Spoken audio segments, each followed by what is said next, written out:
disebutkan Nabiullah Sulaiman alaihi salam bersumpah,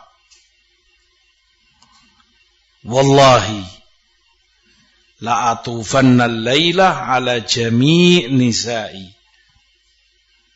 wa la talidu kullu wahidatin minhunna rajulan yujahidu fi sabilillah. Demi Allah, semalam, dalam satu malam, aku akan datangi semua istri-istriku, yakni di hubungan suami istri. Dan istrinya disebutkan 100 alaihi salam. Beliau diberi keutamaan, kekuatan, dan masing-masingnya akan melahirkan anak sampai jadi orang besar, berjihad fisabilillah. Niat baik tentunya, niat soleh dari seorang lelaki, bapak. Maka diingatkan beliau oleh malaikat yang bersamanya, qul ya Sulaiman insyaallah. Wahai Sulaiman, katakan insyaallah. Tapi tidak beliau katakan. Wallahu alam apa sebabnya, yang jelas alaihi salam beliau tidak sempat atau tidak mengucapkan insyaallah. Itu azamnya, itu sumpahnya. Dan beliau lakukan dalam satu malam. 100 istri beliau datangi satu persatu. Walhasil, pada akhirnya Allah uji beliau, ibtila. Tidak ada satupun yang hamil atau yang melahirkan, kecuali satu, itu pun setengah jasad manusia. Wa alqaina ala kursihi jasadan thumma anab. Saat itu beliau sadar dan istighfar kepada Allah. Kalau saja istitsna di awal tadi, insyaallah. Ibnu Katsir rahimahullah dalam Bidayah wan Nihayah menyebutkan di suatu hari saat duduk bersama sahabat, Rasulullah SAW menyampaikan, ada di antara kalian yang kelak dia ada di neraka, di azab. Salah satu dari kalian. Ketakutan para sahabat mendengar ini. Siapa yang dimaksud oleh Rasulullah SAW? Satu demi satu meninggal, wafat. Yang ada di majelis tadi. Sahabat fulan meninggal di peperangan itu, fulan terbunuh di situ, fulan. Wafat, mati. Setelah Rasulullah wafat tentunya. Sampai tinggal berdua. Hanya 2 orang yang tersisa di majelis itu. 1, Abu Hurairah. 2, Rijal Ibnu Anfawah. Sementara semenjak bertemu dengan Rasulullah SAW, Rijal Ibnu Anfawah dikenal ahli ibadah, taat, soleh, ahli Quran, Masya Allah sudah. Sehingga Abu Hurairah ketar-ketir. Siapa yang tertinggal? Hanya aku dan Rijal. Siapa yang Rasul maksud dari kami berdua? Sementara Rijal terus dalam ketaatannya, dalam ibadahnya, sampai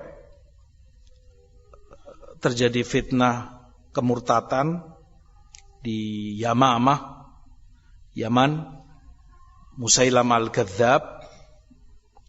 Maka Abu Bakar As-Siddiq mengutus Rijal Ibnu Anfawah bersama beberapa pasukan untuk memerangi Musailamah. Sesampainya di sana, Ketemu dengan Musailamah, terjadi perdebatan, terjadi ini itu, dirayu dan dirayu terus oleh Musailamah.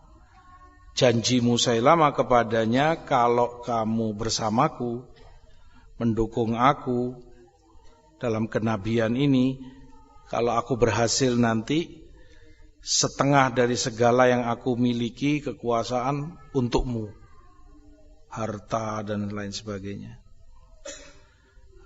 Terfitnah Rijal ibnu Anfawah dengan rayuan dan tawaran Musailamah, maka dia ikuti Musailamah.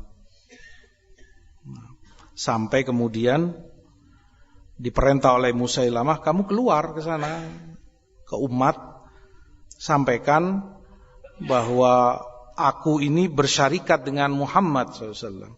Yani Jibril sebagaimana turun kepada Muhammad, juga turun kepada Musailamah menyampaikan wahyu. Sebagaimana Rasul dijadikan Nabi, Musailamah pun dijadikan Nabi. Maka Rijal keluar, khutbah di sana sini, ceramah di sana sini, menyampaikan itu.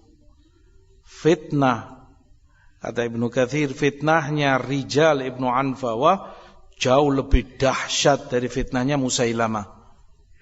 Karena Musailamah orang nggak kenal siapa Musailamah ini, orang kemarin sore. Tapi Rijal ibnu Anfawah dikenal ahli ibadah, orang yang taat, orang yang soleh, dan sahabat Nabi, orang kenalnya. Ternyata murtad. Na'udzubillah. Sampai ikut bersamanya lebih dari 400.000 orang. Terfitnah dengan omongan Rijal ibnu Anfawah. Walhasil sampai Abu Bakar kirim pasukan kedua untuk memerangi mereka semua. Ini perangi, terjadilah perang besar. Di dalam sejarah tercatat belum pernah terjadi peperangan sedahsyat itu. Banyak yang berkorban, meninggal, tentunya dari kedua belah pihak. Di pasukan Abu Bakar Wahsy ibnu Harb, pembunuh siapa?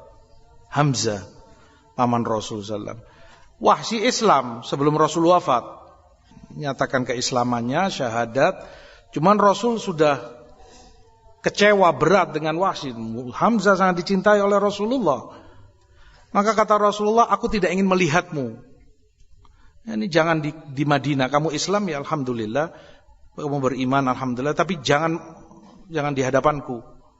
Maka Wahsy menerima, dia tinggal di luar Madinah, jauh di pedalaman sana, sampai Rasul wafat. Dan tetap dia dalam keimanannya. Sampai Abu Bakar naik, tetap dia. Bahkan ikut pasukan Abu Bakar, ikut perang. Kata Wahsy, dia berjanji, bertekad dalam dirinya, aku telah mengecewakan Rasulullah SAW. Aku bunuh orang yang paling beliau cintai. Maka sebagai tebusannya, sebagai bayarannya, aku harus membunuh orang yang paling beliau benci, Musailamah al-Kadzdzab. Maka dia cari, dia kejar Musailamah, singkat cerita sampai dia bunuh Musailamah al-Kadzdzab. Maka Wahsy dikenal dalam sejarah pembunuh orang yang paling dicintai Rasul. Dia pula sebagai bentuk tobatnya pembunuh orang yang paling dibenci Rasulullah SAW, Musailamah. Terbunuh di peperangan itu juga Rijal ibnu Anfawah dalam kemurtatannya. Nasallallahu al-afiyah wassalamah. Terdengar oleh Abu Hurairah bahwa Rijal ibnu Anfawah mati terbunuh dalam keadaan murtad. Langsung sujud syukur Abu Hurairah, tersungkur jatuh sujud bersyukur kepada Allah. Alhamdulillah. Ini bukan dirinya yang Rasul maksud. Manusia tidak ada yang tahu seperti apa akhirnya. Wal amal bil khawatim. Amalan itu tergantung akhirannya. Wahsy yang dulunya seperti itu, pada akhirnya dia menjadi orang saleh, berjasa besar kepada Islam dan muslimin. Rijal ibnu Anfawah dulunya ahli ibadah, taat, saleh, pada akhirnya mati murtad bersama Musailamah. Maka jangan kamu bangga, jangan kamu percaya diri dengan kemampuanmu, dengan segala yang kamu miliki sekarang. Tapi bergantunglah kepada Allah, berdoalah selalu kepada Allah, diberi istiqamah dan taufik sampai kematian menjemput. Hanya Allah yang berkuasa untuk itu. Bukan kekuasaan kita, bukan kemampuan kita, bukan kecerdasan kita, bukan keilmuan kita, bukan kekayaan kita, bukan apa-apa kita. Allah yang tentukan. Nasallallahu alaihi wasallam. Kelanjutannya insyaallah untuk pekan depan. Wallahu a'lam wa sallallahu ala nabiyina Muhammad.